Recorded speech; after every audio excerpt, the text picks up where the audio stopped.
Marketlərdə çörəklərin üstü açıqdır. Nə etməli? Hər kəsin qarşılaşdığı bu mənzərə insanı narahat edir. Belə ki, əksər marketlərdə bəzi məhsulların üstü açıqdır. Məsələn, çörəyin. Bu isə bəzən haqlı narazılıqlara səbəb olur. Ümumiyyətlə, bu cür hallara qarşı cəza varmı? Olmalıdırmı?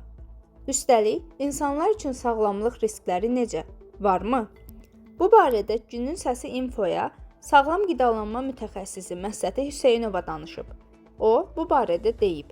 Çörək məmulatları bişirilmədən istehlakçıya təqdim olunana qədər sanitar gigiyena qaydalarına əməl olunma şərtləri vacibdir.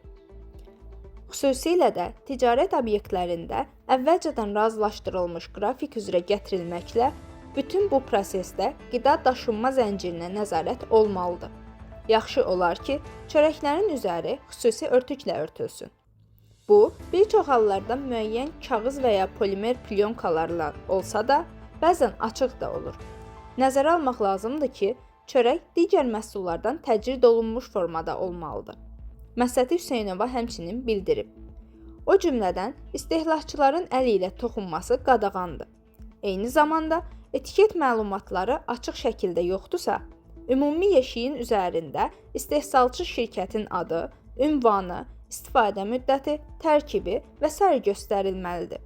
Bunlar yoxdursa, həmin məhsul riskli məhsullar sırasında olur və onları almaq tövsiyə olunmur. Kontenti hazırladı Qida Təhlükəsizliyi Hərəkatının video kontent koordinatoru Simuzər İsmailova.